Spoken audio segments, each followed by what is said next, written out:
The Battle of Paraguarí took place on January 19, 1811, in Paraguarí, between the Patriot Army led by Manuel Belgrano and the Royalist Army located in Paraguay. The battle would end with a Paraguayan victory, but it boosted confidence in the local population to declare themselves independent from both Buenos Aires Patriots and Royalists months later. Antecedents. At the outbreak of the May Revolution in Buenos Aires, capital of the Viceroyalty of the Rio de la Plata, the government emerged from it, called Junta Provisional Gubernativa de las Provincias del Rio de la Plata en nombre del Señor Don Fernando VII, invited other cities and provinces of the same to join the revolution. The invitation, in fact, left no room for refusal, and every gesture in the sense of preserving the pre-revolutionary government was interpreted as hostile. The main threats came from Córdoba, Upper Peru, Montevideo and Asunción. The first two were defeated with relative ease, but Montevideo would stand firm in their opposition for 4 years. Paraguayan governor, Bernardo de Velasco, refused to recognize the authority of the board, as a result of an open cabildo in Asunción that decided to keep the loyalty to the Regency Council of Spain. Unaware of this, and assuming that the Paraguayan patriots were stronger than they were, the junta sent a small military expedition, commanded by one of its members, Manuel Belgrano, to unite the territory governed by Paraguay, through negotiations or through force. The issue was raised as it passed through Santa Fe, but the invitation to recognize the authority of the junta was rejected. Belgrano entered into Paraguayan territory, overcoming slight resistance in the Battle of Campechuelo. Belgrano crossed the Tebicuary River on the 11th of January, finding abandoned villages since Velasco evacuated them with his retreat. During the night of January 15, Belgrano sent a vanguard of 200 men and 2 guns to surprise the Paraguayans, but the attack never took place.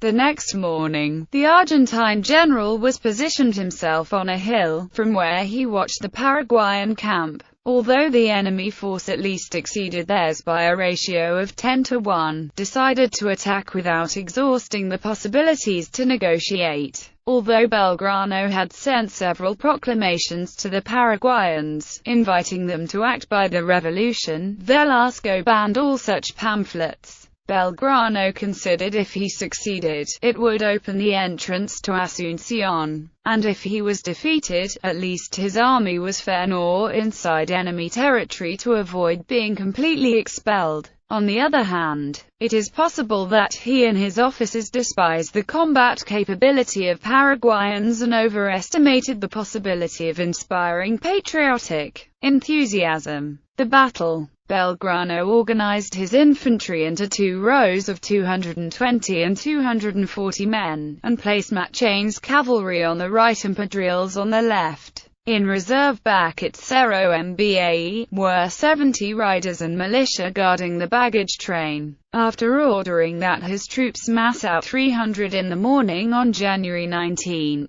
Belgrano ordered the advance. An hour later, the fighting was widespread. The attack came as a surprise to the Paraguayans, forcing them to abandon the positions. The governor Velasco fled towards Asunción, but the cavalry, commanded by Manuel Cabanas, withdrew without fighting and deployed on the flanks of the attacking army. The patriots were distracted in looting the food stores of the Paraguayan army, so that only half of the force continued to fight, while the defenders were rearming themselves. To make matters worse, when Belgrano sent reinforcements of about 120 men, under the command of his aide Ramon Espíndola, in support of Machain. Machain, believing they were the enemy, ordered a retreat. Amidst the confusion, the Paraguayan wings commanded by Gamarra and Cabanas, surrounded Espíndola and Machain. Machain escaped, but Espíndola was killed. Considering that everything was lost, Belgrano ordered a withdrawal to the south.